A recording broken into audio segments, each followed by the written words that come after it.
Hola y bienvenido al Sí que lo digo.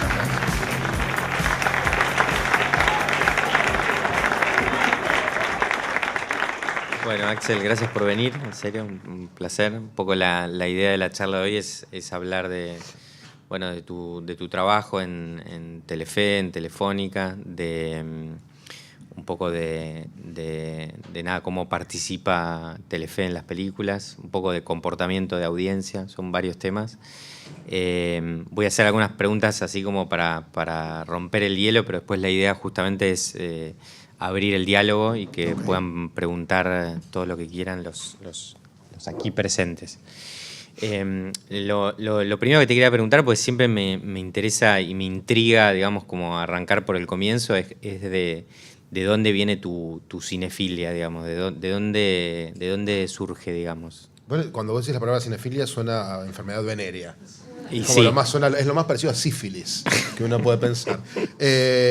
No tengo mucha idea en realidad. Para mí el cine fue siempre una cuestión casi intrauterina. Mis viejos, vengo de una familia muy cinéfila, del lado de mi mamá, por ejemplo, mi abuelo que tiene 102 años, hasta el año pasado veía películas. Ya ahora está medio se aburre, ¿no? ¿Será porque le estoy dando las de achipapón? No. Pero hay como mucha historia familiar de cinefilia. Yo me crié en una casa muy extraña porque mis viejos son de la generación que descubrió a Truffaut, a Bergman, a Godard, al Fellini de principios de los 60.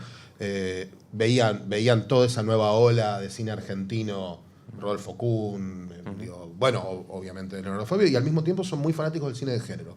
Mi viejo le gustan mucho los musicales y a mi mamá le encanta el terror y la ciencia ficción. Es una cosa muy difícil de explicar. Bueno, o sea, así salí. ¿No? Claro, mentira. Sí, claro, obvio.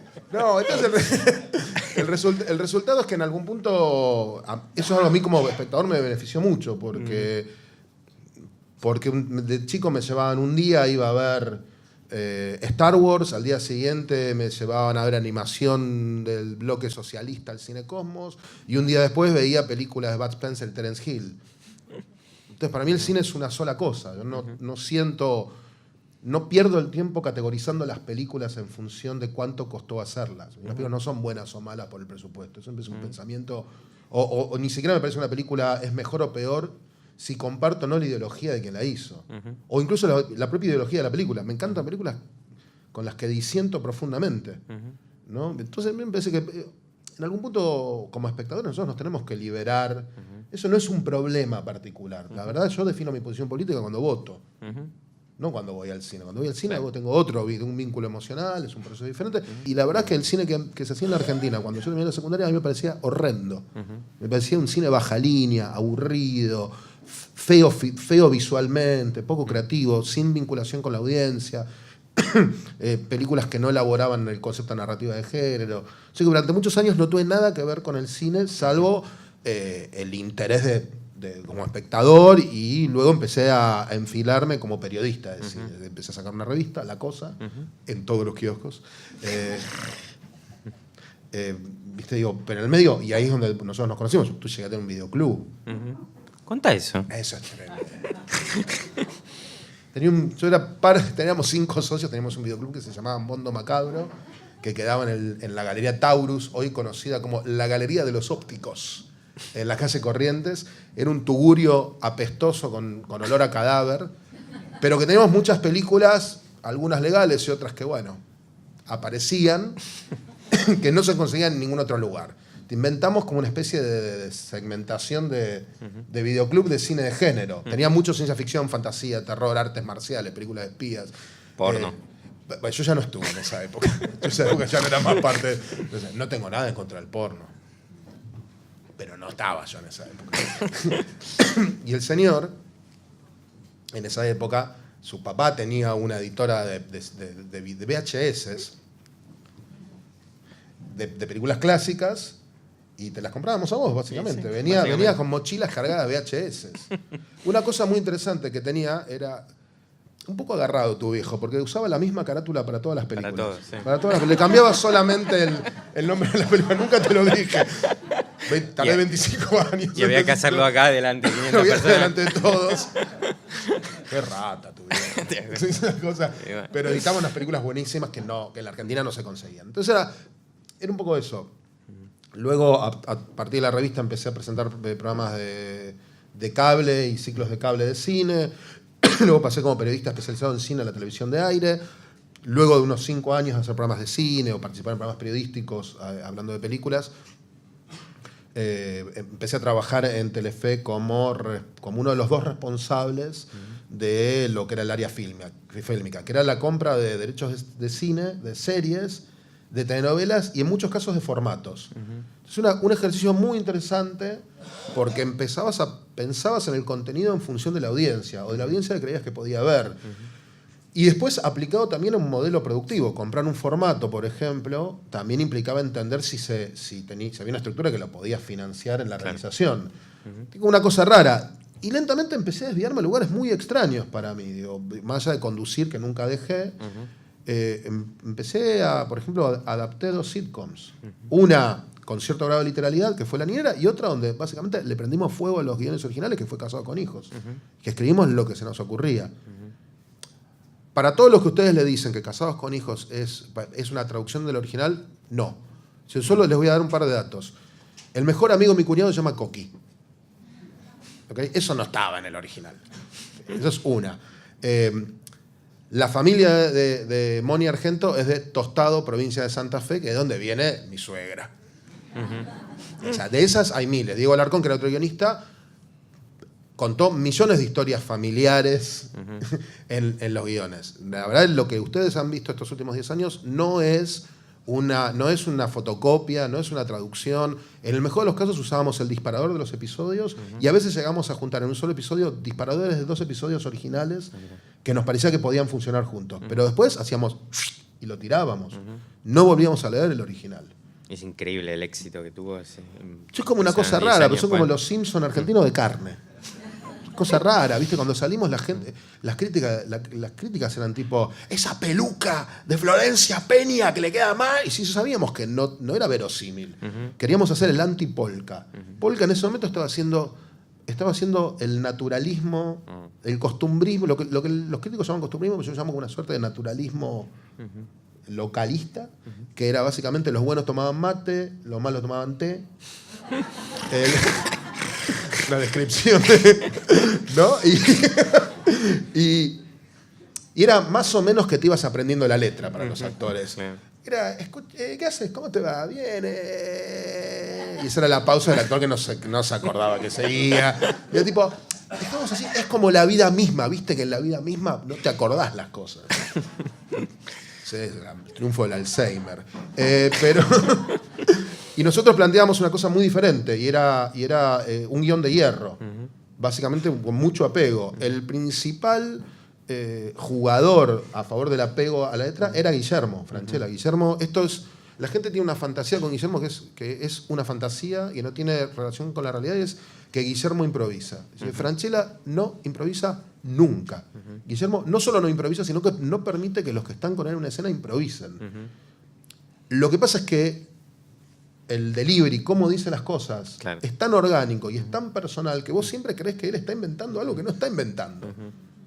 Entonces, es una cosa, es un talento que lo vi en muy pocas personas. Te está sonando el celular. Sí, no importa. Ah, ok. No ibas a atender acá. Hola, mamá. Me vibra. Estoy con Axel, mi viejo. Che, la carátula. La carátula. Mi viejo. Che, la carátula. Axel, que le devuelvas los australes esos. O peso ley. Pero bueno. Y en un momento, en un periodo muy corto, un periodo de un par de años, un día se me acercan varias personas de Turner y me proponen hacer como conductor la alfombra roja del Oscar. Me sienta Marcelo Tamburri de Turner un día y me dice, ¿vos te animarías? Y yo le dije, ¿cuánto hay que pagar? ¿Y cuánto? No, tonto, te vamos a pagar mal, pero te vamos a pagar. Después mejor. Bueno, estoy. Obviamente, el primer año me pellizcaba y decía, la estoy cagando, esto no se va a repetir, esto es un desastre. Es la última. 14 años llevo. Muy bien. Lo cual todavía no se dieron cuenta. Muy impresionante. Yo digo, cuando estoy ahí digo, ¿por qué? Ujú. ¿Por qué yo? Buenísimo. Y en un momento, un par de años después, un amigo al que conocí entrevistando, Juan Campanella, me dice, hace esto 10 años, me dice, yo creo que vos serías un muy buen productor. Hasta el día de hoy se lamenta, obviamente, de haberme dicho eso. Y empezamos a trabajar en 2 proyectos en paralelo. Uno era una película de animación. Andá a saber cuándo se estrena. 7 años después se estrenó. Metegol. Que es Metegol. Y en la mitad del... Ya estábamos iniciado el desarrollo de Metegol, de los personajes, de cómo nos imaginábamos que iba a ser la película, con Gastón Gorali, que es quien trae además la idea. Y me dice, Juan tenía una idea, Juan está obsesionado con algo. Juan quiere tocar el violín. Él dice que toca el violín, yo creo que quiere tocar el violín. Lo digo yo y los vecinos, incluso. Y estaba obsesionado con Beethoven, con las estructuras armónicas de Beethoven. Y estuvo como 1 año y medio diciéndome, ¿cómo puede ser que este tipo arma estructuras melódicas con 2 melodías en paralelo? Una de tensión y una romántica, que se van cruzando todo el tiempo y cuando llegan al final de la pieza son una única melodía. Yo quiero hacer eso con una película.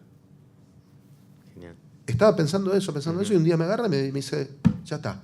Encontré el libro para adaptar. Y era La pregunta a sus ojos de Eduardo Sacheri.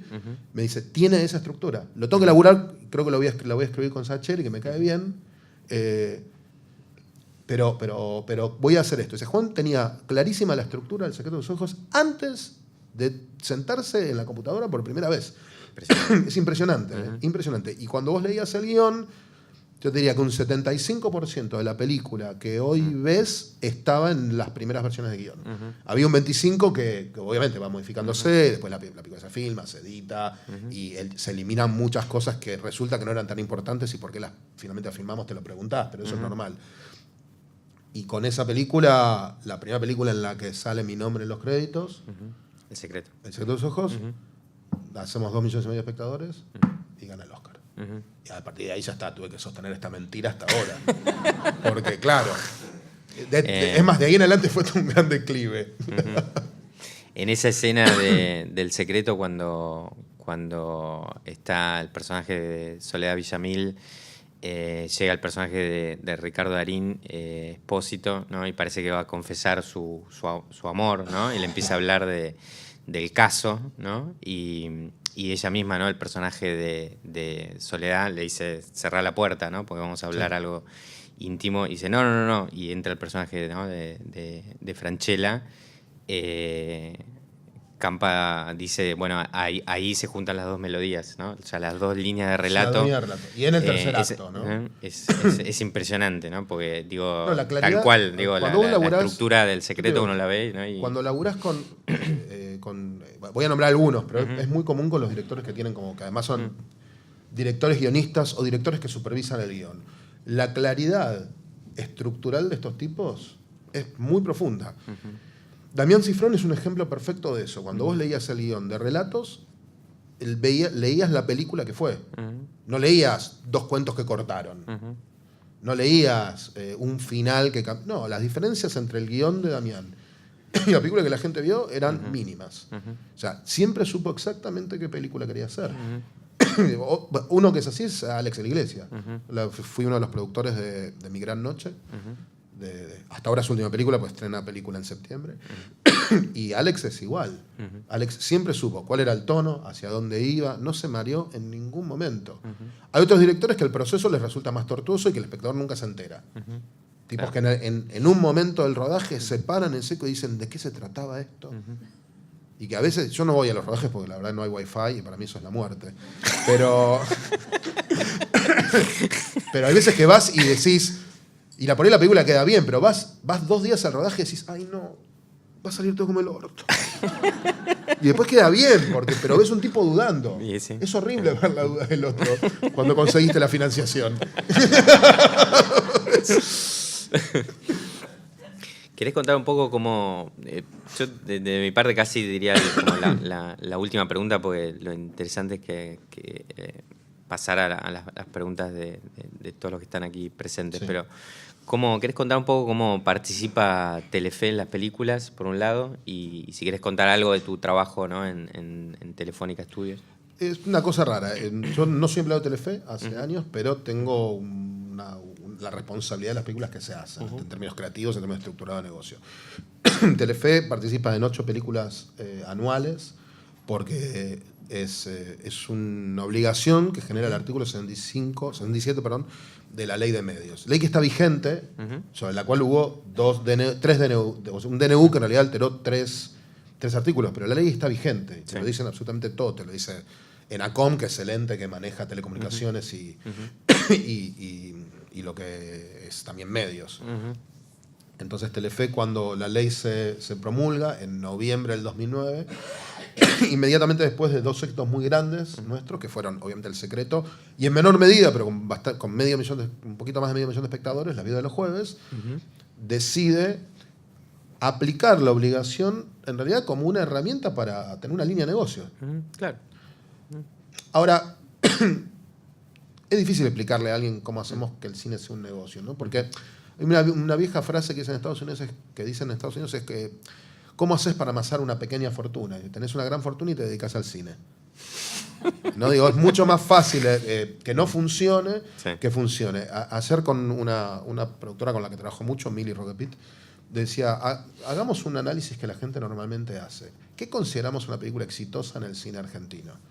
Una película de arriba de 300.000 espectadores es un exitazo.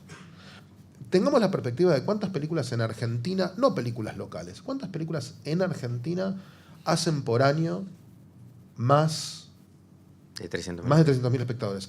Y abrimos la lista de las películas hasta el día de hoy, a mitad de año, que habían hecho ese número. No superaba el 8%. Entonces nosotros estamos pretendiendo que las películas argentinas entren todas en el 8%, cuando es mucho más fácil que estén en el otro 92%, que son películas que no hacen 300.000 espectadores. Entonces, es complicado. Yo cuando presento los proyectos en el directorio en Telefe, si bien la responsabilidad creativa y el seguimiento de los proyectos es responsabilidad mía, son películas que a Tomás Yankelevich, que es el responsable de contenidos, le tienen que servir al aire, porque justamente tiene la obligación, además de emitirlas. Claro. Cuando Tomás llega, y yo ya estaba de antes, yo estuve 12 años en Telefe, 10, 12 años en Telefe, acordamos una cosa que para mí fue muy interesante, que él me dijo, no, o sea, obviamente una película como Corazón de León, Metegol, Relatos Salvajes son películas que a la pantalla le sirven. Totalmente. Pero yo le dije, mira, yo creo que 1 o 2 películas por año nosotros tenemos que tener una aspiración global diferente. Necesitamos películas que toquen otra fibra, que sean películas donde la percepción marcaria, que está más apegada a lo aspiracional, al prestigio, tenga peso. Tipo La Patota. Ponele. Tipo La Patota, tipo El Ardor, que fue una película que fue a Cannes. Guacolda en algún lugar fue también eso originalmente. Después se convirtió en una película mucho más popular. Particularmente Neruda, la nueva película de Pablo Larraín, que yo estoy trabajando con los Larraín hace 2 años y medio. Son ejemplos de eso, de películas en las que decís, mira, yo no te puedo garantizar que esta película en sí misma sea un negocio. Puedo trabajar minimizando el riesgo por ejemplo, coproduciendo entre varios países, para que la película no afecte la ecuación final de las 8 películas. Telefe lo que no puede es perder plata. O sea, las películas pueden ir mejor o peor, pero en la general de la foto anual de una inversión X no puede perder plata. Porque si no deja de ser una unidad de negocios. Sí. El empate es una posibilidad. Perder es tipo... Entonces es un desafío, porque la pregunta que te haces es ¿cómo lográs? En España la situación es un poco diferente, pero la lógica de construcción de las películas es la misma. ¿Cómo lográs películas relevantes? La relevancia es una cosa muy compleja que no representa solo premios o taquilla. Y hay películas donde la relevancia se consigue a través de la exposición internacional, y hay otras películas donde la relevancia es cómo funciona la película localmente. Digo, Me casé con un boludo es una película, nosotros obviamente es de Canal 13, nosotros no tenemos que ver, me parece un muy buen ejemplo. ¿Qué recorrido internacional va a tener Me casé con un boludo? Seguramente se estrena en Uruguay. Digo, terminó ahí, es un producto intrínsecamente local. Pero es una película muy relevante. es la película más vista del año. Es una película que genera industria, es una película que genera percepción de cine, es una película que crea audiencias. Entonces, no es que lo que no podés medir es la relevancia de cada proyecto uno contra otro, pues es una pérdida de tiempo, cada película es un universo. Pero en términos generales, nosotros nos propusimos cubrir todo el espectro. Cubrir todo el espectro. Y tratar de decodificar qué podíamos hacer de diferente a lo que estaban haciendo los grandes jugadores, que son los estudios norteamericanos, o las películas anglosajonas, si querés. Entonces, nosotros generalmente lo que hacemos es contraprogramar. Generamos el tipo de película que un estudio de Hollywood no generaría más. Sí, está claro que La Patota es una película que un estudio no haría jamás. Claro. Pero tampoco hacen Relatos Salvajes. Hacerlas no las hacen. Es verdad que Warner leyó el guión, le pareció interesante, tomó la película para toda Latinoamérica, España y Francia. Pero no es una película que los norteamericanos vayan a hacer en inglés por motus propio. Totalmente. Son cosas como muy interesantes para articular. En España hay una diferencia, que nosotros las pelis que hacemos es sobre una obligación de ley, que es la reinversión del 5% de lo que genera Canal Plus, que es del Grupo Telefónica, es un servicio de televisión paga. Ahí es distinto. Telefónica no tiene canales de aire, no tiene esa gran caja de resonancia que es Telefe, entonces necesita estar siempre asociado, las películas asociadas de alguna manera, alguna de o de los dos grandes jugadores de la televisión privada, que son Antena 3 y Telecinco, o el jugador importante, el único jugador de televisión pública que hay en España, que es Televisión Española. Todo esto, tanto acá como allá, con un escenario cambiante, con la aparición de los VODs, con el crecimiento de ofertas que por ahí en Argentina o en Latinoamérica no llegaron, como Amazon, pero que en otros países se están expandiendo. En Alemania, por ejemplo, es más fuerte que Netflix. ¿Viste? Y al mismo tiempo, con una cosa contextual interesante, en la mayor parte de los países el producto local está creciendo muy rápido y se está colocando entre las 10 películas. Todos los años tenés en Argentina 3 o 4 películas entre las 10 películas más vistas. Y muchas veces como película número 1. Como película número... Lo que está pasando con Me casé con un boludo, que pasó con Relatos Salvajes, que pasó con El Secreto, por ejemplo. Son casos muy puntuales donde decís... Uno diría... No, lo que pasa es que la gente... Maten a cualquiera que dice lo que la gente quiere. Nadie sabe lo que la gente quiere. Nadie sabe lo que la gente quiere porque la gente no existe como un bloque. Son millones de segmentaciones. Entonces, la idea de que la gente quiere ver un tipo de cine particular, todos los días tenés demostraciones de que no es real, de que no es cierto, que vos no podés generar ese determinismo. El público lo que quiere ver son comedias. ¿Sí? ¿Por qué? Digo, ¿cómo definimos entonces el éxito del Secreto de sus ojos? Claro. O sea... O una película en el límite más ambigua como Relatos, que podés verla como una comedia negra, pero de ratos no es una comedia. Perdón la tos, pero el invierno la gente mayor es así. ¿Entendés? Digo, a mí me parece, en lo personal creo que hay que desafiar todos esos parámetros. Sí, ¿qué nos pasa? Nosotros nosotros hacemos 2 o 3 grandes análisis de mercado por año. Hacemos... La gente cuando te hablan de Ibope, creen que Ibope es solamente una medidora de rating. Es una consultora de audiencias. Tiene un montón de servicios que la gente no sabe que existen.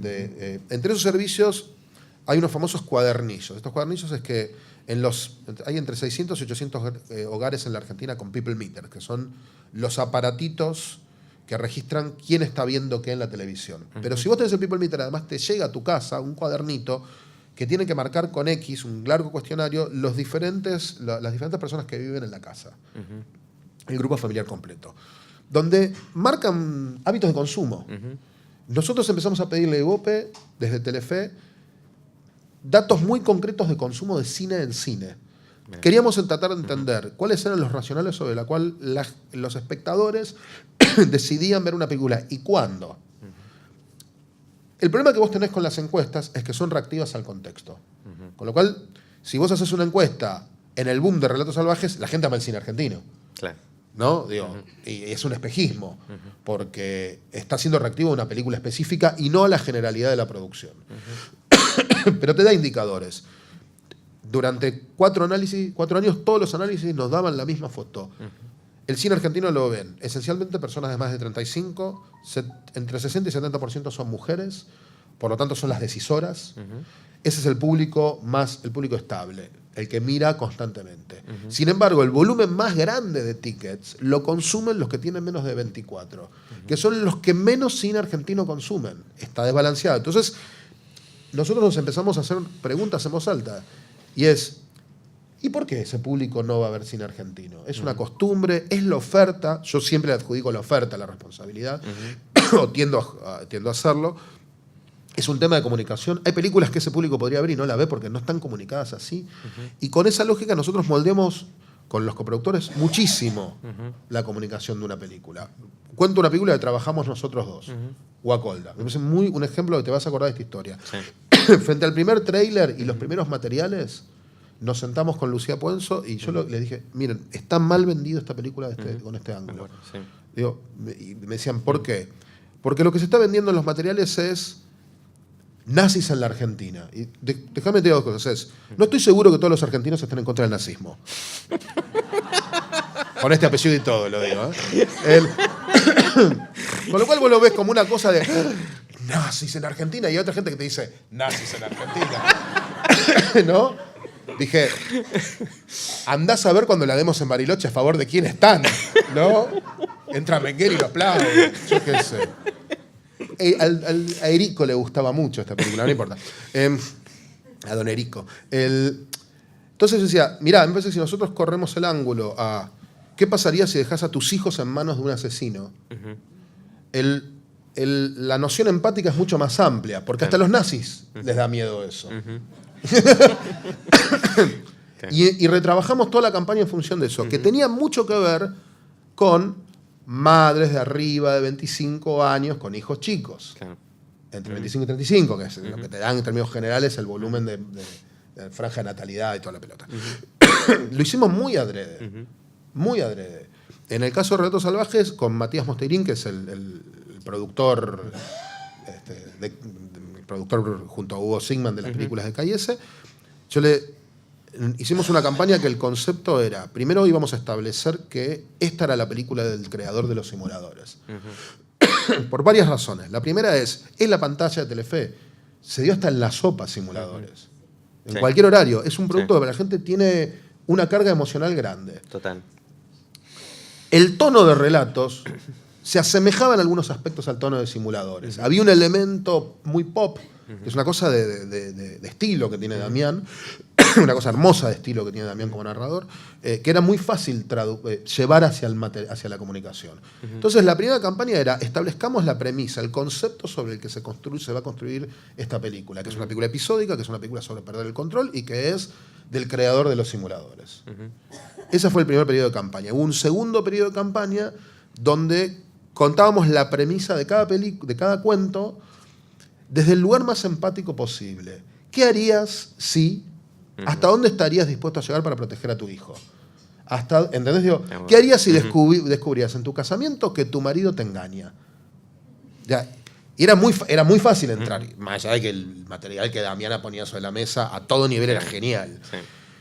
Cuando armamos la campaña, una de las cosas que yo le planteé a Matías, le dije, yo te propongo que le demos mucha manija al cuento de Erika Rivas.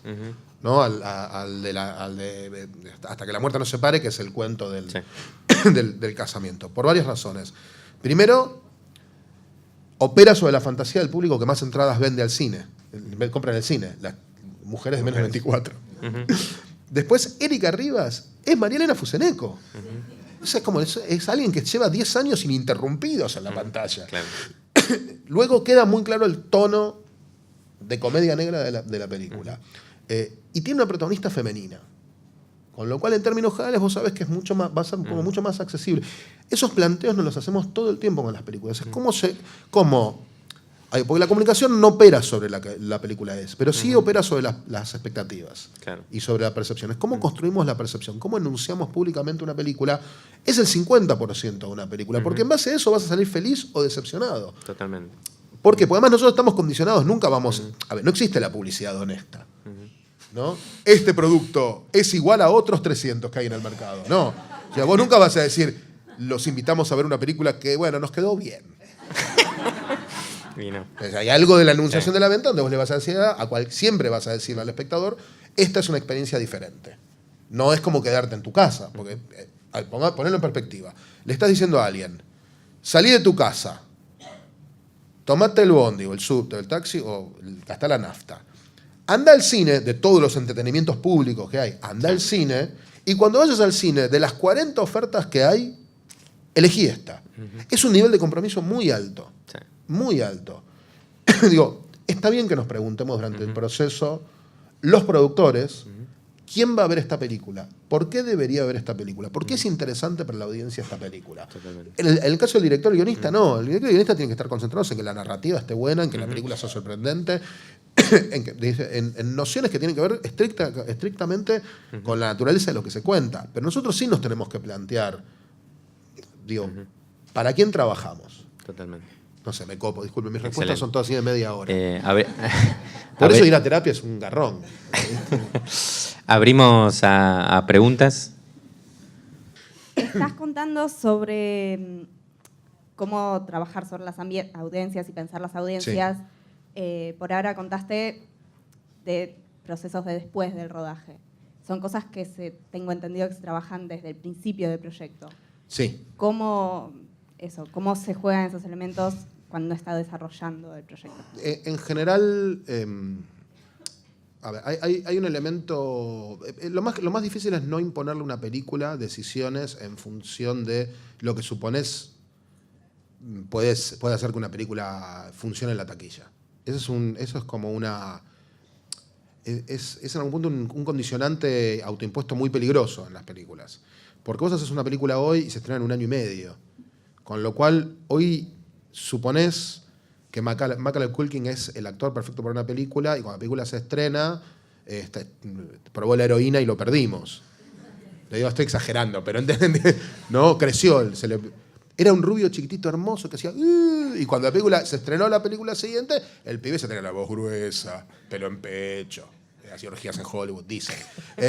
Hay un punto en el cual hay un riesgo muy grande en la imposición de los elementos que uno supone como comerciales. Porque en realidad lo comercial es el resultado de una combinación de factores. Y no solamente eso, el éxito de una película. Nadie trabaja en un proyecto planificando el fracaso. O sea, no lo hacía ni Ed Wood. Entonces, cuando alguien te dice hay que apoyar a las películas que no sabemos si van a tener éxito, yo te decía que apoyar a todas entonces, porque ninguna sabemos si va a tener éxito. Entonces se establece un argumento falaz, que es, pero tenés a Darín, Franchella, Suar, no sé qué. Eso, digo, si Ricardo decidiera estrenar en los cines un video de él sentado mirando por la ventana 2 horas, probablemente no funcionaría. Digo, él nunca decide eso, por suerte. Pero, creo. ¿Entendés? Entonces, esos razonamientos son todos muy peligrosos. Yo tenía esta charla con alguien de Mecenazgo de Nación hace un tiempo, que me decía, si el mecenazgo se aplica al audiovisual, al cine específicamente, ¿qué tipo de proyectos hay que apoyar? Y yo decía, los que no existirían si no existieran fondos públicos, en la Argentina son todos. O casi todos. Habla película de Perrone, digo, y las de Farsa de Naedo. estás hablando de todas. Entonces hay un riesgo en eso. Esta película no existiría si no estuviera la plata, o vamos a apoyar películas que probablemente no sean exitosas. Y demostrármelo factualmente. Digo, porque yo te puedo demostrarte como casi todas las películas tienen chances de fracasar. Un poco por esto que decíamos de el 8% de películas que le va bien. Durante el proceso de construcción de una película, siempre pensamos en qué tiene efecto positivo en la narrativa, qué sirve para la narrativa, pero siempre te haces una pregunta. Si vas a hacer una película a la que le vas a dedicar 2 años, ¿querés que la película tenga la suficiente capacidad de seducir a una audiencia? Que no está reñido con la mirada creativa. Cuando nosotros empezamos a trabajar con Santi Mitre en La Patota, nos preguntábamos, ¿qué actriz tenía el rango suficiente para bancarse 100 minutos de película? Ella 100 minutos de película donde está básicamente en el 90% de los planos, con un personaje que tiene un arco de actuación muy grande, que pasa de alguien que tiene absolutamente idealizado el trabajo social a alguien que una violación le destroza la vida. No es fácil encontrar una actriz que pueda sostener eso. Después fue la novia de Santi, pero esa es otra anécdota. Después de la película. Pero la verdad, entonces también te haces esta pregunta. Trabajás 2 años, necesitas a alguien que tenga horas de vuelo. ¿Pondrías un desconocido en ese lugar? Son preguntas que te haces. ¿Por qué? Digo, y entre otras cosas porque querés que la gente la vea. En un segundo plano querés seguir filmando. En mi caso, eternamente. Incluso después de muerto quiero seguir trabajando esto. No desde el más allá. El fin justifica los mediums. Perdón. Ahí salió el guionista de Casado con Hijos. Me salió de adentro.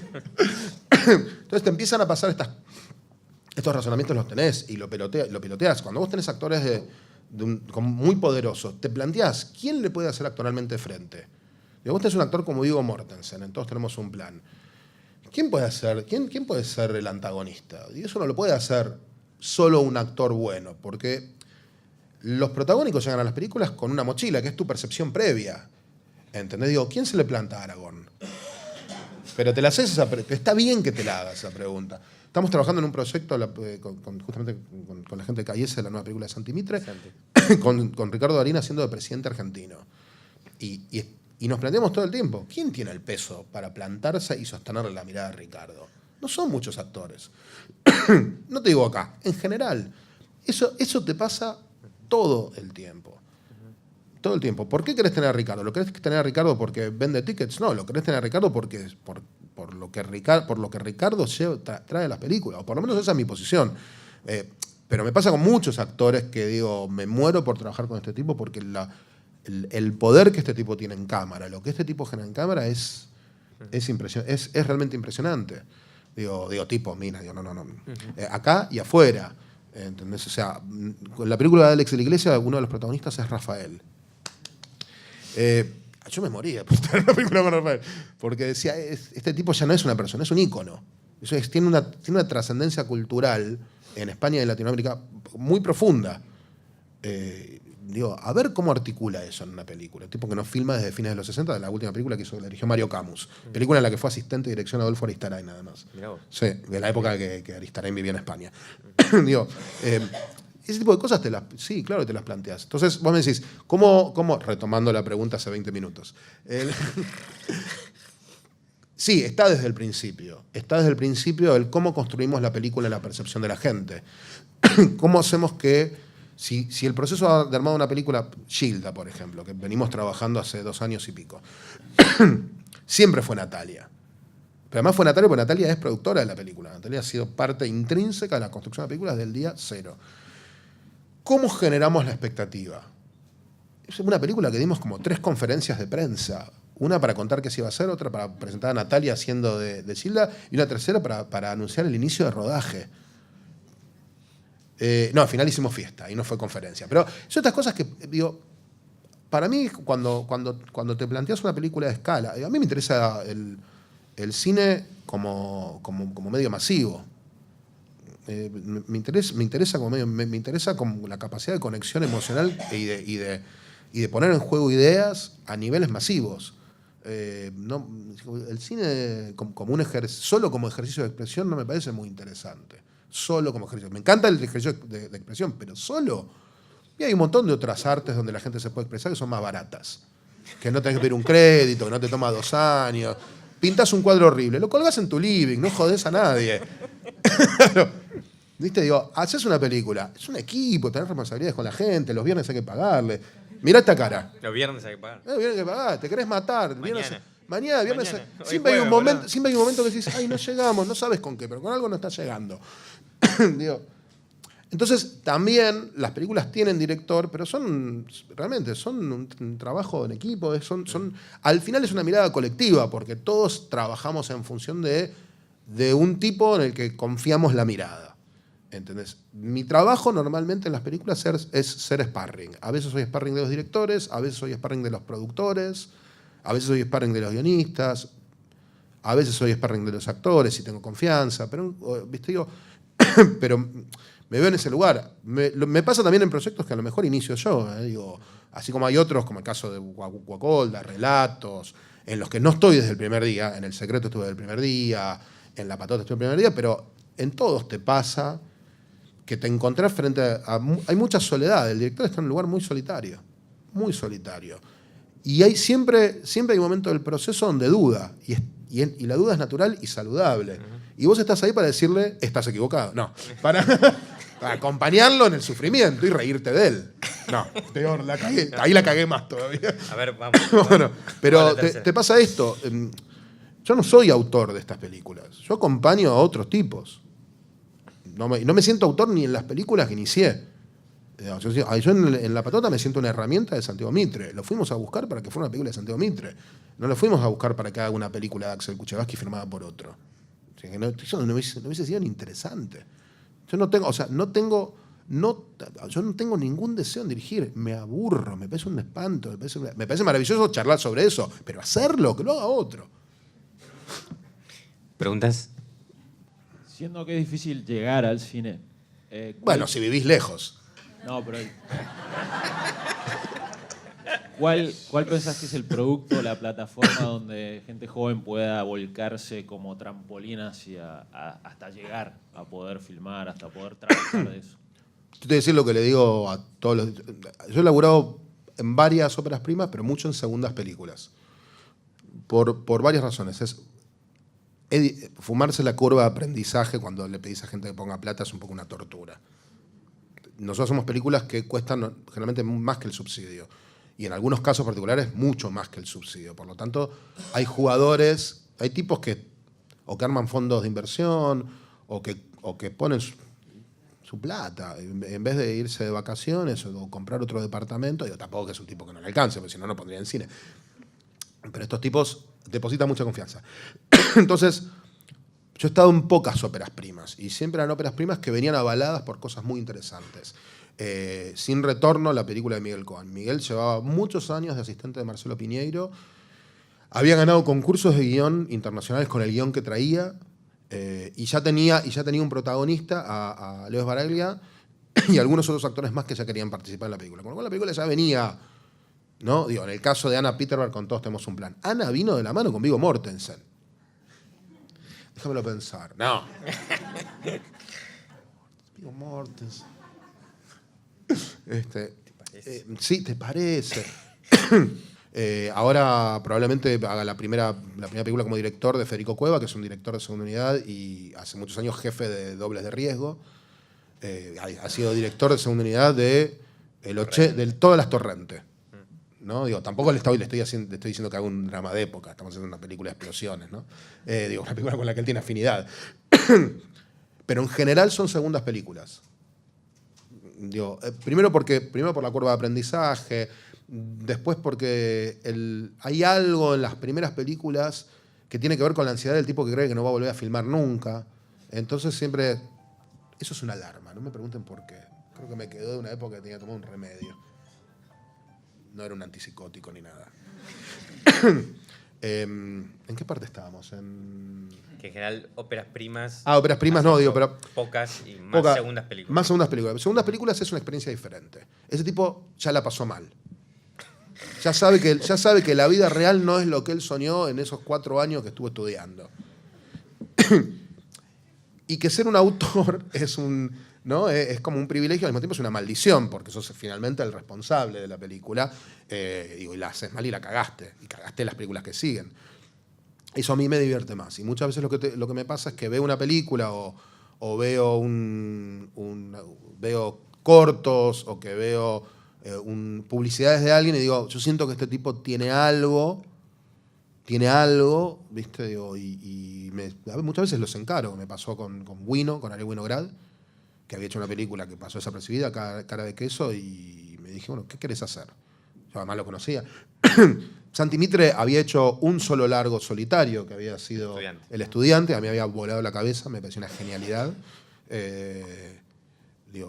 Vero Calvo de la Academia, que está ahí, es testigo de todo el proceso que fue después del Estudiante, ir a buscarlo a Santiago y a su equipo, a sus socios, a Fernando Brom, a todo lo que es Nuño de los Ríos, a Jamie Campbell, y todo. Y decimos, bueno, yo quiero trabajar con ustedes, a mí me encanta lo que ustedes hacen. Me pasó con directores afuera, me pasó por ejemplo, con Leticia Dolera, que es una actriz que tenía su ópera prima, que se llama Requisitos para ser una persona normal. Me encantó el planteo, me encantó lo que veía y dije, ¿cómo podemos hacer para trabajar con ustedes? Me pasó con Dani Guzmán, que dirigió A Cambio de Nada, que es una de las películas más lindas que participamos, una película absolutamente autobiográfica, porque Dani era como una especie de delincuente juvenil cuando tenía 12, que casi iba preso y todo, y que la película cuenta un poco de eso. En general, yo necesito alguna referencia del trabajo de un tipo para sentir que hay algo. Contra un guión, si un guión es un poco una abstracción, un guión es un plano, y no sabes cómo va a quedar la casa, ni siquiera te dice qué color son las paredes, dónde va a ir el sillón, si va a funcionar la cadena del baño. Entonces, fundamentales en la vida humana. Entonces, a mí la ópera prima me cuesta. Entonces, yo recomiendo mucho generar horas de vuelo. Generar horas de vuelo. Generar horas de vuelo es o salir o hacer lo que hicieron en la Unión de los Ríos y armar tu propia película y filmarla los fines de semana y tratar de que la película esté buena y hacerla circular en un circuito. Probablemente el primer circuito que toques no va a ser el comercial, pero si el material está bueno, tarde o temprano alguien lo va a ver.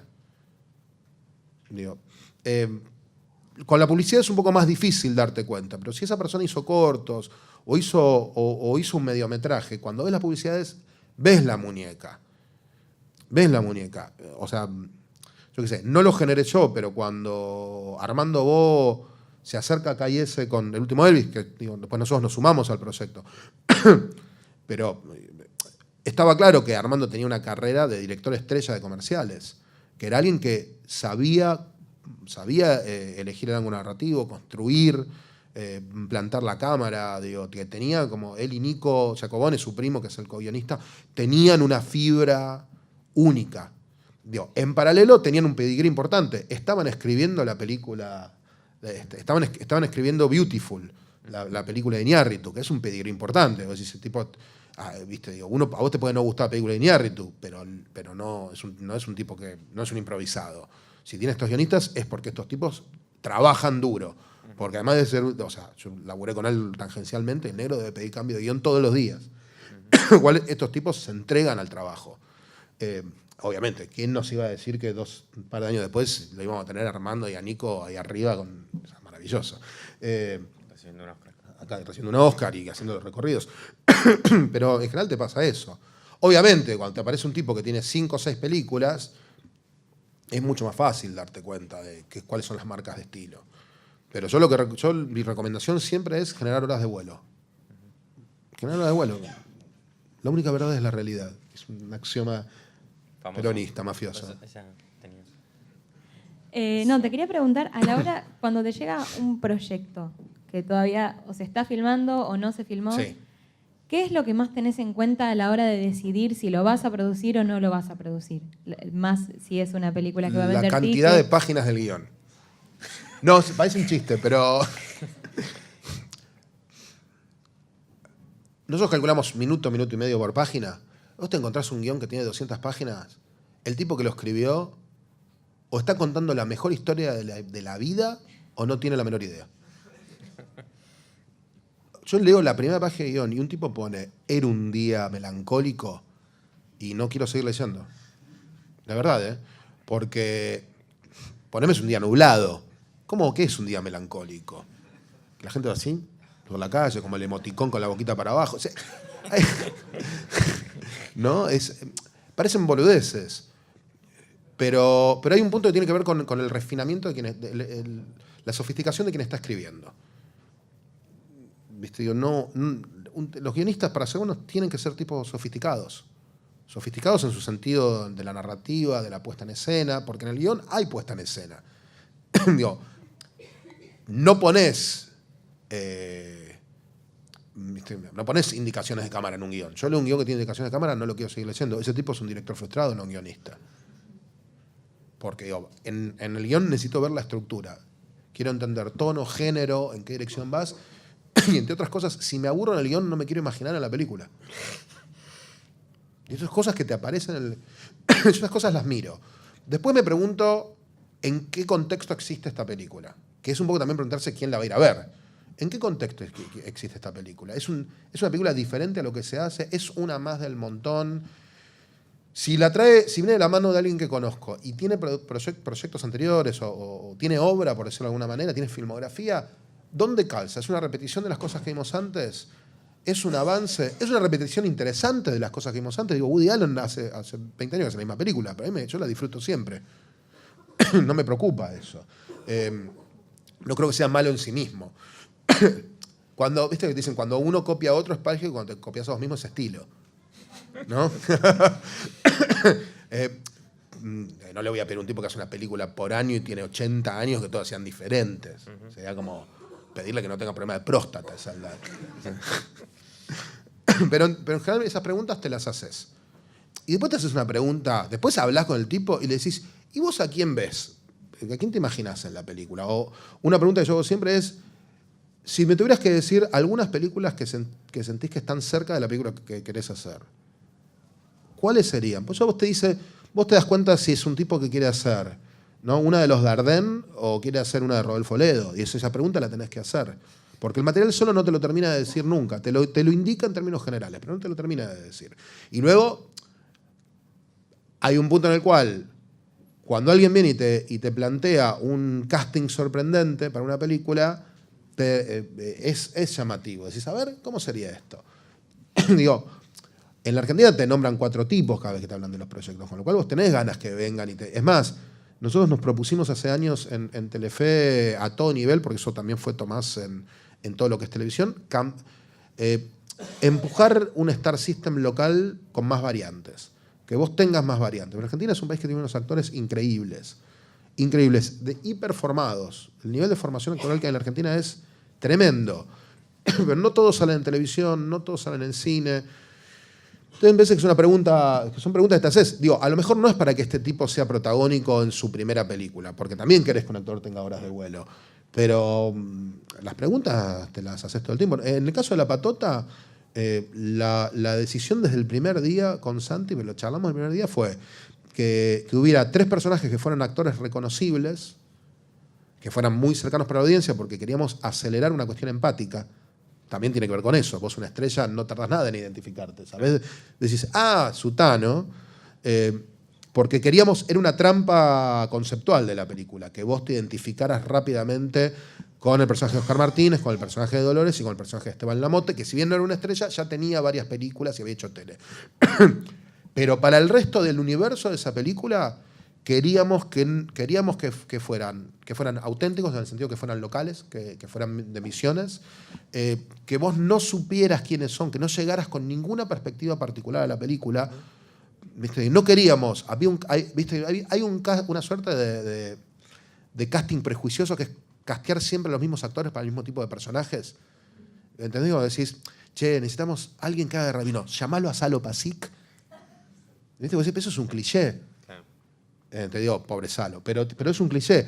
Che, ¿viste? Digo, necesitamos a unos que hagan La Patota. Bueno, llamalo a Daniel Valenzuela.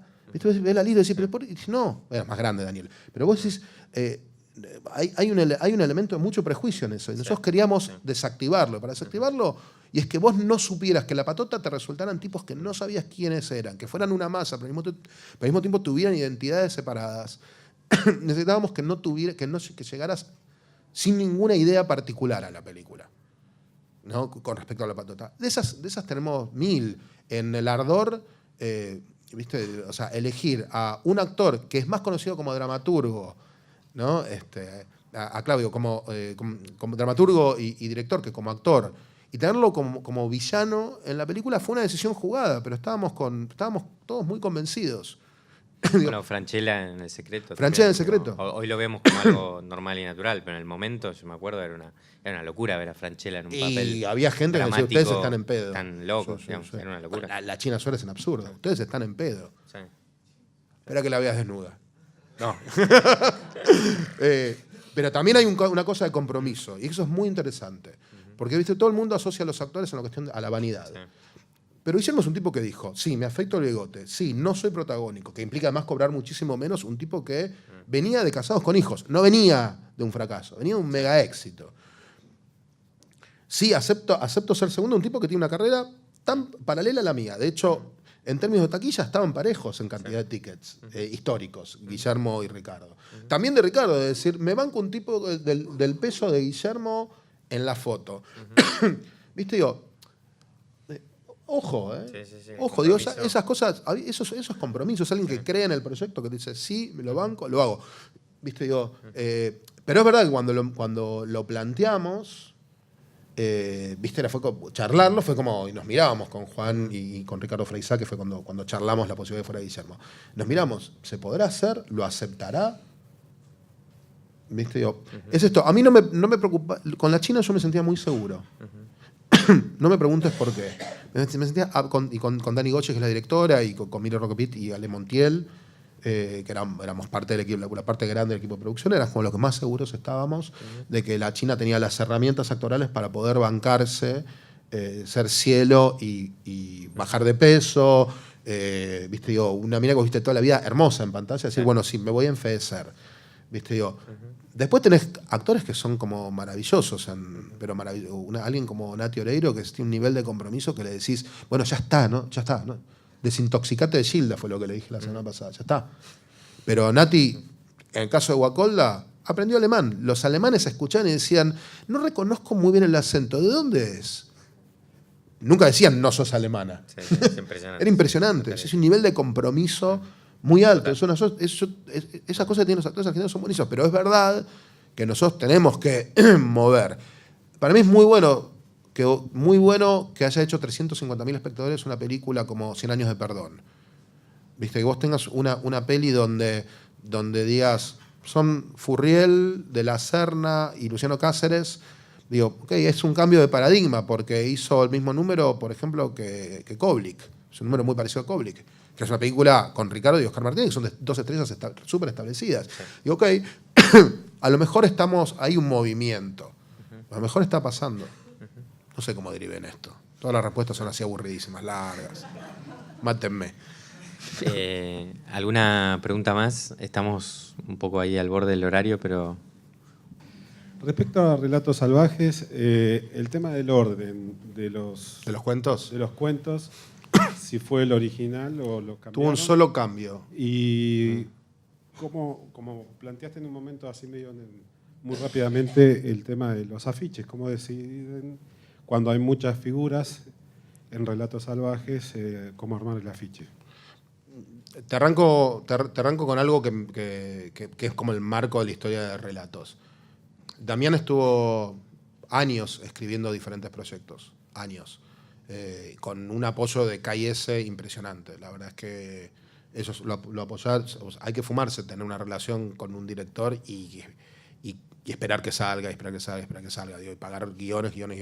Realmente fue como un compromiso muy profundo y creo que en ese sentido tanto Hugo Sigman como Matías Mosterín que tomaron esa decisión tomaron la mejor decisión del mundo, lo cual demuestra el valor de apostar a largo plazo al talento. Y eso es el ejemplo más concreto. Cuando vos leías el guión, era increíble. Leías el guión y era increíble, porque Damián todo el tiempo ponía ideas en movimiento. Y al mismo tiempo era muy consecuente, muy consecuente todo el guión. Vos entendías que era toda una película sobre una misma premisa. Eso ya lo leías. Yo sé que hubo muchas discusiones en la Academia de Hollywood a la hora de elegir la película como nominada, porque particularmente en Londres, en el comité que votaba en Londres, porque había una parte del comité que decía, no, pero estos son seis cortos, una pegada, esto no es una película. Y sé que 3 personas, y lo sé porque 2 me lo confesaron, pelearon para que Londres votara a favor de que quedara entre las 5 nominadas. Fueron Stephen Frears, Andrew McDonald, el productor de Trainspotting, y el guionista de Relaciones Peligrosas, ¿no? Lo sé porque soy amigo de 2 de 3. Entonces me dijeron, la verdad tuvimos Christopher Hampton, el guionista de Relaciones Peligrosas. Tuvimos que pelearlo, porque la discusión que se planteaba era esa. ¿No? Para mí siempre tuvo mucha coherencia, con el guión en la mano, sin casting. Me senté con Tomás y con Juan Verón, el presidente de Telefe, y les dije, miren, esta película es extraordinaria. esta película es diferente. En esta película tenemos que apoyar de una manera distinta. Tenemos que tener otro rol, un rol mucho más activo, ¿viste? De comunicación, digo, porque esta película la va a romper. Digo, soy suicida, porque a lo mejor la casteaban con mi primo Tito, ¿no? Y no, pero no creo que hubiese pasado eso, pero me podía haber salido muy mal. Podía haber quedado una película muy buena, pero no con ese peso. Y me hubiesen matado. De ratos, creo que todos los involucrados entendíamos que la película tenía una dimensión única. Eso hizo que la inversión publicitaria fuera más grande. Eso nos permitió tener muchos spots al aire, un poco tener un spot por cada historia, con lo que les contaba antes como segundo segmento de campaña, y un primer segmento de campaña muy grande, estableciendo la premisa y a Damián como autor. Es una de las 2 películas que le pusimos más comunicación en la historia de Telefe. La otra fue Metegol. Metegol tenía un razonamiento lógico. Telefe apunta a un crossover de público familiar, como cadena. Era una película diferente, una animación de alto nivel. Era una película con una mirada muy Telefe. Juan, así como Damián, son directores asociados a Telefe. De hecho, toda la carrera de Damián es en Telefe, y la carrera de Juan desde 2009 para acá está toda asociada a Telefe, salvo lo que hace en el exterior. Obviamente, la primera película de Juan después del Oscar, era toda una obviedad que teníamos que apoyarlo, y además una idea que por suerte Tomás aceptó de mucho agrado, que fue que los personajes de Metegol jugaran con las 3 pelotas de Telefe. Andá a decir una compañía que jugar con el logo. ¿Sabés lo que es eso? Digo, yo me saco el sombrero, porque Tomás lo bancó de punta a punta. Dijo, hagámoslo, está bueno. Andá a decirle a McDonald's, vamos a hacer unos personajes que juegan con la M. Te matan. Digo McDonald's. Podría decir otras. Entonces, cuando se va para el lugar de los afiches, la realidad es que hubo una apuesta muy grande de KS y muy grande de Warner, además de decir, banquemos una campaña muy extensiva de comunicación, en el tiempo, en cobertura, en inversión. Por ahí uno recuerda el afiche donde estaban todos los actores juntos. Pero además hubo una seriada de afiches que eran primeros planos, que estaba Erika, que estaba Ricardo, que estaba Oscar Martínez, también con una lógica muy parecida a la campaña de tele, ¿viste? Venderte experiencias distintas. ¿No? Nosotros, obviamente, se empaqueta todo con la misma tipografía. Vos tenías la misma tipografía, obviamente, en los spots. Y además, rápidamente, en el caso de los spots, cuando mostramos la película nos dábamos cuenta qué frases la gente se moría. Y eso Warner tanto Warner como Boogeyman, que hizo el tráiler, incorporaron el filmame esto, Néstor, desde el principio a los materiales. Sí, y nosotros dijimos, acá está, esto es la clave. Hay una clave en filmame esto, Néstor, es como esas frases que vos sabés que en tele lo vivís todo el tiempo. Cuando nosotros cuando trabajamos en La Niñera, te cuento una historia, es un poco un desvío, pero tiene que ver con esto. Otro desvío más. Cuando hacemos los primeros, nosotros grabamos un montón de La Niñera antes que saliera al aire. Habíamos grabado como 15 episodios, que en esa época no era común. Grabar y guardar y después emitir. Cuando Promociones de Telefe ve los 2 primeros episodios, arma la promo del primer episodio. Y pone una frase del personaje de Roberto Carnaghi. Esto va a estar bueno. Decía así Roberto. La pone como remate de la promo. Yo lo miro a Diego, que estábamos escribiendo, nosotros que escribíamos en la misma oficina, uno contra el otro, y después nos cambiamos los guiones y los leíamos en voz alta. Unos tarados. Está buenísimo, qué buen chiste que escribí. No, horrible. Un horror. Pero dijimos, tenemos que incorporar esta frase que surgió de la nada. La tenemos que incorporar, la tenemos que convertir en caballito de batalla del personaje. En Casados con Hijos hicimos lo mismo. Cafecito. Esas son frases que digo, que la vimos qué pasaba, que esos relatos tenían una cosa increíble, porque esa es la genialidad de Damián, que viste, hizo clic, puso esa frase, la puso como un gag y era tan potente que nosotros sentíamos que era un caballito de batalla. Y luego Warner hizo cosas como armó un Vine, que era un loop de 4 horas de, filmame esto, Néstor. Y podías sentarte así a ver un loop 4 horas. ¿Viste? Lo hacíamos circular. Armamos una cosa de viralización muy divertida porque el material te lo daba. Hay películas que no tienen tantos ángulos, hay películas que no tienen esa magia, ¿entendés? Pero esas cosas son cosas que empiezan a aparecer en el proceso. La decisión de hacer una campaña muy extensiva de vía pública permitía que hubiese afiches diferentes como había spots diferentes. Entonces ahí estábamos cubiertos, porque cuando tenés un elenco grande, tenés que sacrificar cosas. Hay cosas que las tenés que sacrificar, hay ideas que tenés que sacrificar. No podés contar... A ver, toda la campaña publicitaria de cualquier película es una trivialización. Vas a meter 90 minutos como mínimo en 30 segundos. O vas a tratar de condensar una premisa en una imagen. La premisa, ya no te digo la película entera, la premisa en una imagen. Digo, es complejo. Es complejo. El cine tiende a vender las ideas en función de las caras. Digo, de que es el origen del Star System en Estados Unidos en 1907, 1908, con las primeras, cuando empezaron a imprimir afiches con la cara de la chica que protagonizaba para la Vitagraph. Entonces el origen del Star System es ahí, porque los Lumière no generaron un Star System. El Star System lo empieza a generar tipos como Edison cuando empiezan a producir en Estados Unidos. Entonces termina siendo un poco eso. Relatos era un desfile, Relatos es un Dream Team. Las películas que se maneja de otra manera. Vos me preguntabas también del orden de los cuentos.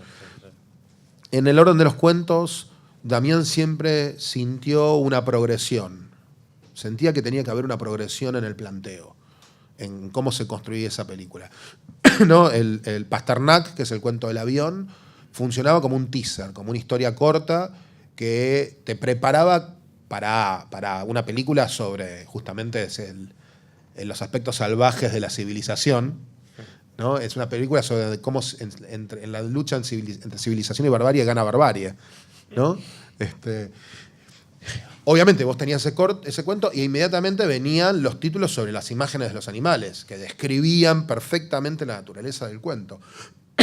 Pero después seguía, si vos te fijás, Damián hacía una cosa muy linda de llevarte a un lugar emocional, bajarte de nuevo, llevarte a un lugar emocional, bajarte de nuevo, un poco porque eran historias, porque era una película ómnibus, pero otro por el tipo de historias que Damián decidía. Después de una historia tan arriba como Pasternak, iba a una historia mucho más sombría como Las ratas, que es la historia del veneno. Después de Las ratas, originalmente venía Hasta que la muerte nos separe, el cuento con Erika, ¿no? Que ganó muchísimo en la realización, que siempre estuvo muy bueno, pero que en la realización se volvió todavía mucho más grande. Damián tiene un sentido de la composición que amplía todo el tiempo el cuadro. Todo el tiempo es grande, grande, grande. Toma escala. Es una cosa hermosa que tiene como compone Damián. Damián siempre fue el genio que soy. Es así. Y que es una cosa parecida a lo de Campanella cuando ves, por ejemplo, Victoria 678, que es su primer corto, un mediometraje en Super 8. Demente. Una película entera en Super 8, en el 79. Con Eduardo Blanco de protagonista, que ya tenía 50. Y Eduardo lleva como 30 años teniendo 50.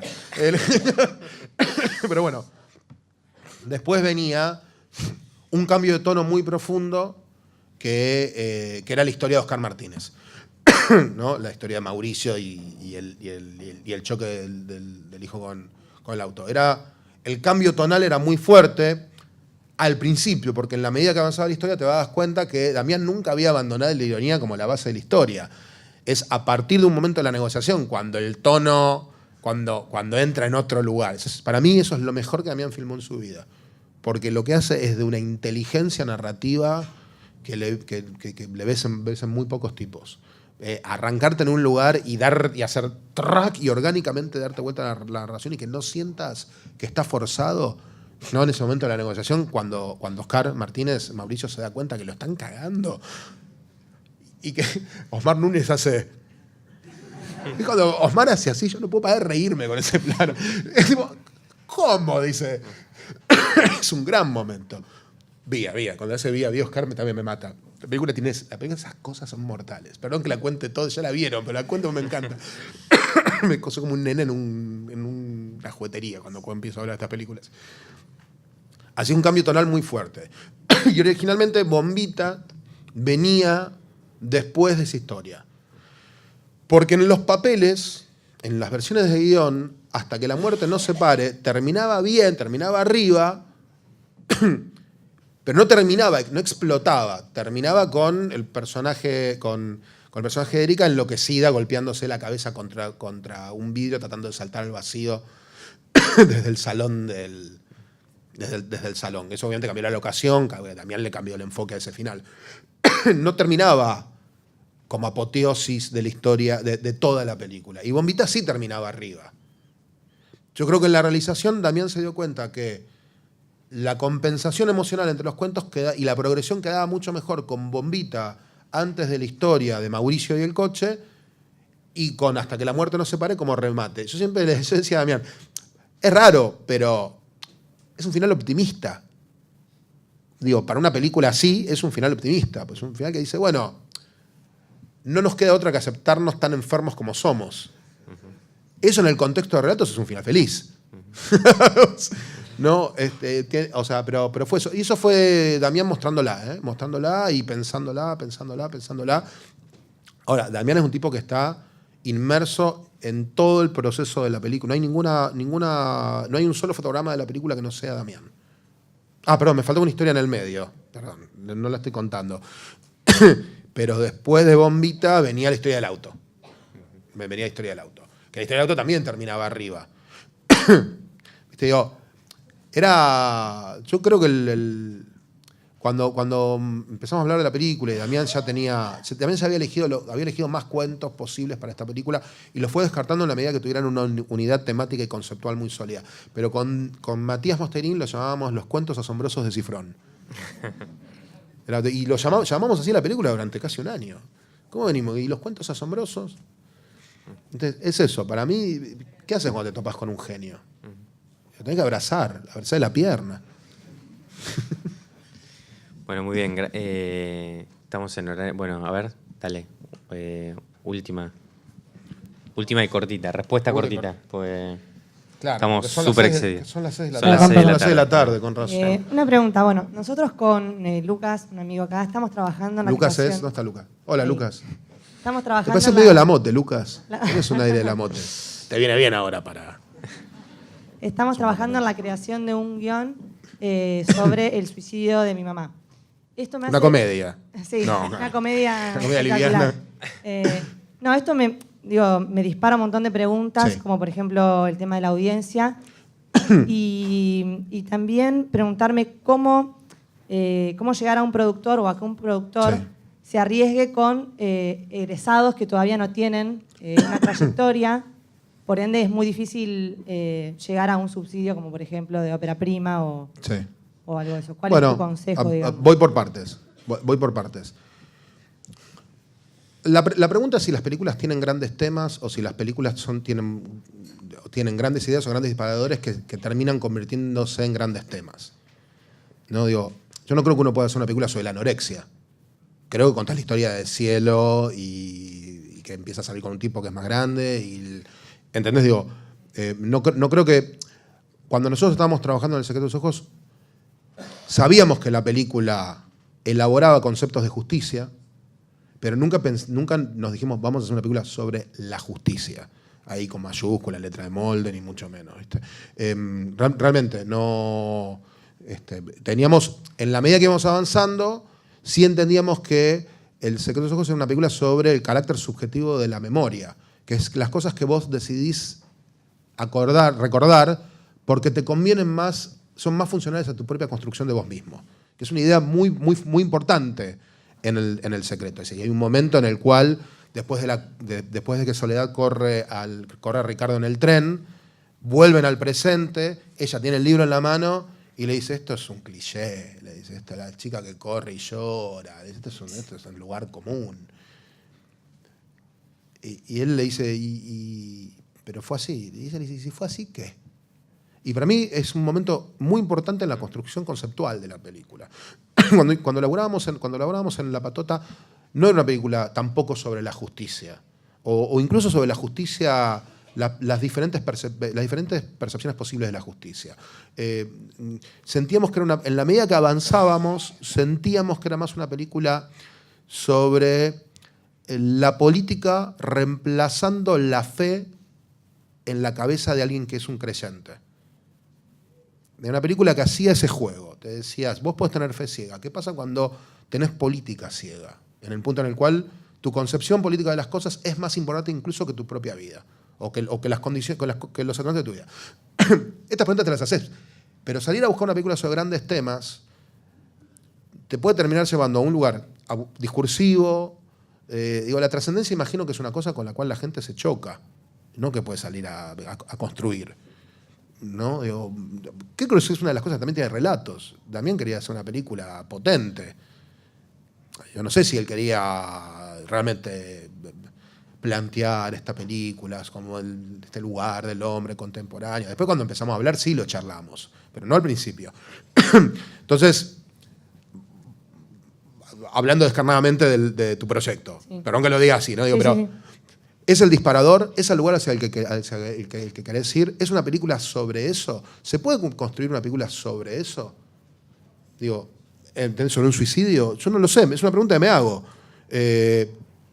¿Empieza con eso? ¿Termina en eso? ¿Está en la mitad de la historia? ¿Es el giro del segundo o el tercer acto? Cuando trabajás con un material intrínsecamente personal, hay un ejercicio de objetivación de ese material. De dejar de pensarlo como una historia tuya personal, sí. Para empezar a pensar cómo es esto narrativamente, cómo es como película y qué quiero generar en el otro. No se trata de si es una idea que te saca de la zona de confort como espectador. Está bien que yo creo que el espectador acepta absolutamente salir de zonas de confort. Lo hace constantemente y lo hace en películas en las cuales uno mismo no se da cuenta que está pasando. El bebé de Rosmarie, Duro de Matar. Películas donde vos salís de una zona de confort. Porque son películas que te dicen, bueno, ok, tu vida controlada cotidiana no está en tus manos. Es el gran concepto sobre el cual Hitchcock y en alguna medida Truffaut construyen todas sus películas, ¿no? Y Haneke. Son tipos que hacen eso. Es Haneke y es eso. Y si no controlo lo que me rodea, lo que pasa es que, dependiendo de la película, Hitchcock te permite creer que podés recobrar el control de tu existencia. Haneke no te lo haría jamás. Polanski, mucho menos. Pero bueno, John McTiernan sí. Vos ves Duro de Matar y Duro de Matar termina con una reparación. La película genera una reparación. Entonces yo también siempre me hago estas preguntas. No conozco ningún director y ningún guionista que no trabajen para volver personal un material de género. Cualquier película que hagas opera en un terreno de género. Por ahí no te estás dando cuenta cuando lo estás haciendo, pero te garantizo que no hay películas degeneradas. O sea, ageneradas, no sé cómo explicarlo. Todas las películas registran en algunas constantes de género. Luego se cruzan variantes, ¿no? De cuestiones tonales. Incluso una película puede tener varios géneros. Lo llamamos esquizofrénicos, generalmente eso. Pero en términos generales la pregunta es cómo se traslada esto, que para vos tiene importancia, obviamente, en tu vida personal. ¿Qué lugar ocupa la narrativa? Y a lo mejor vos arrancás desde ahí y la película después no tiene nada que ver con eso. ¿Entendés? Porque también ocurre eso muchísimas veces, de arrancar en un lugar y la película termina en otro registro, en otra sensación. Hay un planteo de qué pasa si el material es un material incómodo, ¿no? Porque creo que tu pregunta tiene un poco que ver con eso también, ¿no? Como un material que no es la zona de confort, ¿no?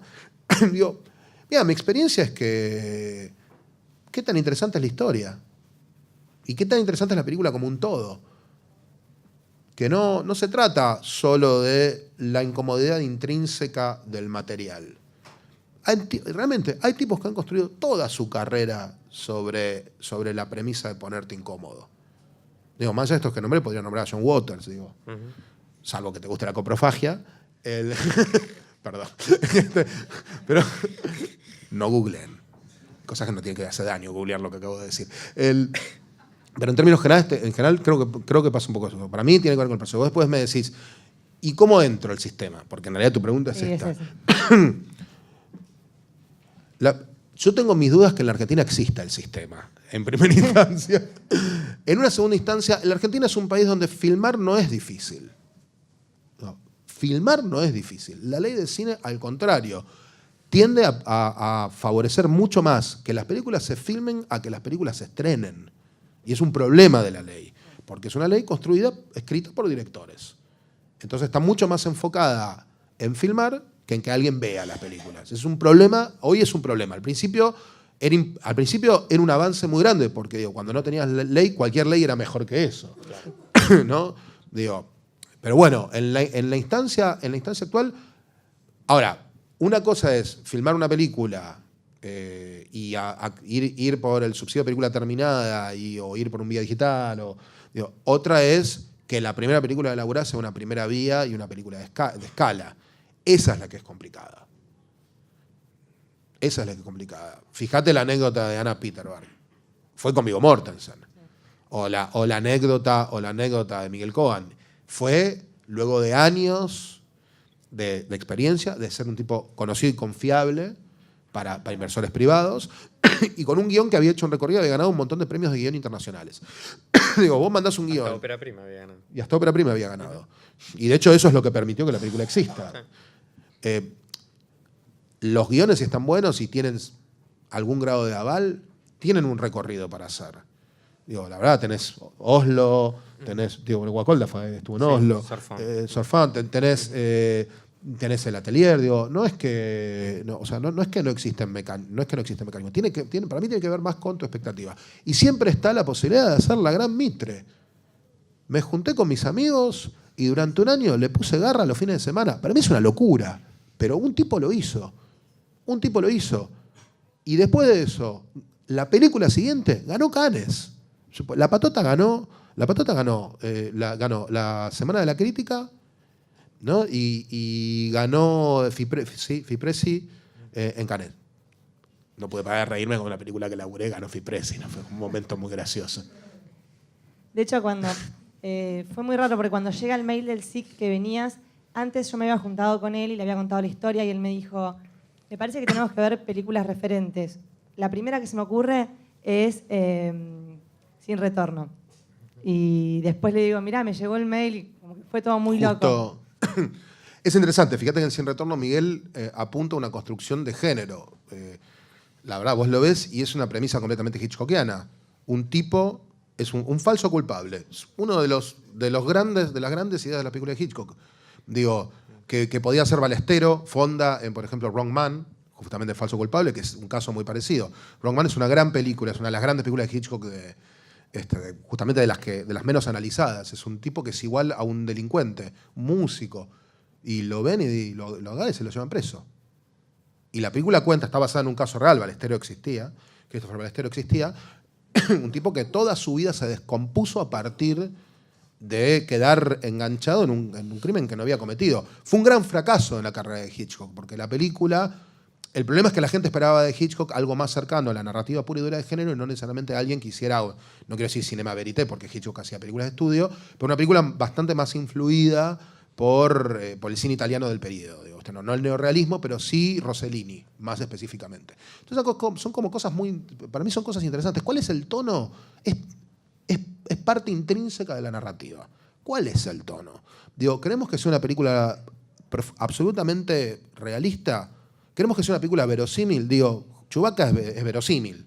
No es realista, pero ¿querés que sea una película, lo que Hitchcock irónicamente llamaba el cine, ¿cómo le decía? Lava lava. Hitchcock decía, lo contaba así, decía, una mujer está en su casa, lava, frega, el marido le dice, vamos al cine. Van al cine, van a ver una película, es una película de una mina frega. Como diciendo, yo no sé si lo que nosotros queremos ver es exactamente lo que vivimos cotidianamente, o si no son fragmentos de lo que vemos cotidianamente, o una experiencia empática relacionada con lo que vemos diariamente, aunque no sea nuestra vida cotidiana. Entonces yo siempre me hago esta pregunta. ¿Nos tenemos que pegar al universo en el que vivimos? ¿No es una limitación? Yo pienso en Criaturas Celestiales, la película de Peter Jackson. Está basada en un caso real de dos chicas que matan a la madre de una, ¿no? Eran Melanie Kapitsky, la de Two and a Half Men, y la reina del Titanic. En fin, Kate Winslet, eran las dos chicas. La película estaba basada en una historia real, un caso muy famoso, un caso realmente policial muy famoso en Nueva Zelanda. ¿Qué hace Jackson? Le inventa toda una dimensión de fantasía a la relación de ellas. Toda una dimensión de fantasía y construye que genera una trampa moral. La trampa moral es, me estoy identificando con estas minas que sé desde el primer fotograma que van a matar a la madre. Un crimen horrendo. Digo, o es un poco lo que hacía Almodóvar en Hable con ella. Digo, no quiero spoilear la película. Bueno, ya está, tiene 10 años. Le voy a spoilear la película. Bueno. Rosewood es el trineo. No. Hace una cosa que es genial. Ahí Pedro hace una cosa que es genial con el personaje de Javi Cámara. Y es, vos te identificás con este enfermero que cuida al personaje de la bailarina en coma, que es Leonard Watling, con la que está tan enamorado que la embaraza cuando la mina está en coma. Es la cosa más atroz que podés haber escuchado en tu vida. Sin embargo, en la formulación de la película, decís, está enamorado. ¿Viste?